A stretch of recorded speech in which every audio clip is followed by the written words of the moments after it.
Well, we're here today, 20th of April, in one of this year's beet fields. Normally at this stage of the year I'd probably have 2 herbicides on beet. As you can see, we're not just there yet.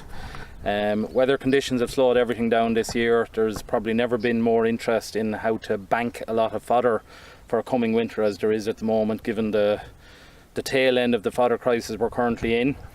This last year was in winter barley. The crop that still shows in it, crop of forage rape sown for the winter, was burnt off only about 2 weeks ago. So this is the crop that was sown. As you can see, we got some fairly big stems. That's down to the fact that my management plan for this beet would have started the 24th of July, I think. I took a photograph from up there with the impending storm clouds coming that brought the tail end of good harvest weather. And this would have got a lot of farmyard manure per acre last July.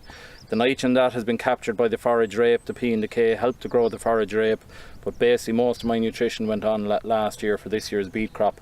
As you can see, it got slurry only 2 days ago. We had to get in an umbilical system because the ground wasn't fit for tankers. To be honest, that's only spread because it needed to be spread somewhere, and this is the last ground we had left to apply anything to. Possibly tonight there'll be a plough in it. If we get it ploughed tonight, I'd like to think next Wednesday or Thursday we'll have it sown and we'll start the process again. Last year's beet crop, I can't take credit for it at all. It's the year worked out extremely well. All root crops did very, very well, and we would have finished, you can see literally the last ton on the concrete down there. I think de-stoned, washed over a weighbridge, we finished up at 39.7, 39.8 tonne an acre, way more than we ever got before. Some of it I would attribute to the way I'm growing it with nutrition, but also, as discussed last year, the particular herbicide programs we always use original products. We keep the rates right, use the right adjuvants, the adjuvants that are kinder to the beet crop as opposed to getting more of a burn.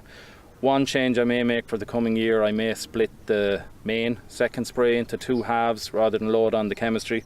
But I can tell you now, with no beet in this field, that what the program will be a T1 of 30 grams a debut, a half a litre of Betanol Max Pro, a half a litre, 0.4 of a litre of Enzar, because the label has changed, 0.5 of a kilo of Galtix with 0.5 of a litre of methylated rape oil Super Rapise, 60% of all of those doses. 5 days later, 60% again, and the T2 will be the same as last year, 1.5 Max Pro, 1.5 Galtix, 0.4 of Enzar, and probably a litre and a half of oil. The program remains the same each year once you know your weeds. Timing is everything, but picking the right herbicides that will go kindly on the beet at the start and get maximum growth early, and that's so important for the coming season. Also a point to note, some people would be nervous about sowing forage rape before a beet crop. You have to have it burnt off.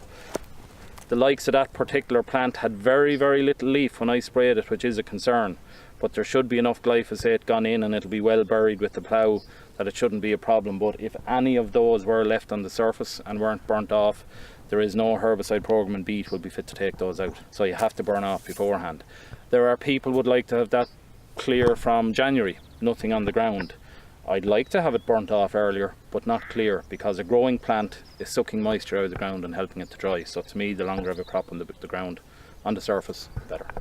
Another reason I like growing forage rape so much, and a lot of my land has had forage rape almost continuously for 6 to 7 years, not so much now that I've grown more winter corn. This is one of the best plants to tell you if you've got a pH problem, because if you've got this in the ground and your pH is low, you're going to get club root. The rape potentially won't even get going, or it'll get going, and when it's an inch or 2 tall it'll die out. So this plant is a great little indicator of a pH problem, which when you're leading into beet is a fantastic step. But another little problem with the little bugger of a plant, as you can demonstrate here, slugs love them. It's a breeding ground for slugs quite often, and there's a little slug, as it happens, feeding off that stem of a forage rape.